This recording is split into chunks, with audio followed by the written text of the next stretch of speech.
ছোট ভাইয়া, আমি 40 দিনের জন্য তাবলিগে যাচ্ছি, তুমি মসজিদটা পাহারা দিবা। আচ্ছা? কিন্তু ভাইয়া আমি তো অন্ধ মানুষ, আমি কিভাবে মসজিদ পাহারা দিব?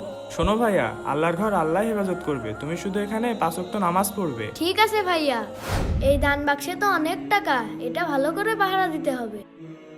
দাঁড়াও ভাই, হুজুর চলে গিয়েছে, কানা এখন একা, আজকে সব টাকা নিয়ে নেবো। হ্যাঁ হ্যাঁ, চল চল। এই তো কানা ঘুমাচ্ছে, টাকা আজকে নিয়েই নেবো। সেপাশে কেউ নেই তো?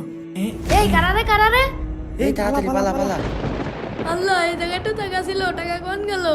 এই পালা পালা পালা পালা। এই কানা এখানে কিভাবে আসলো? এই রে ধরাই কি পুড়ে যায়। এই তোরা কত বড় ভুল কাজ করছিস জানিস? তোদের এই কাজের জন্য আল্লাহর কাছে হিসাব দিতে হবে। তোরা যে এই বাক্স নিয়ে যাচ্ছিস, এর ভেতরে কি আছে দেখ। শালার কানা এসব কি বলছে, খুলে দেখ তো। শোন, একটা কথা মনে রাখবি, তোদের মতো চোরের জন্য আমার আল্লাহই যথেষ্ট। ভাই কান্না একটু ফেসেক তো। এই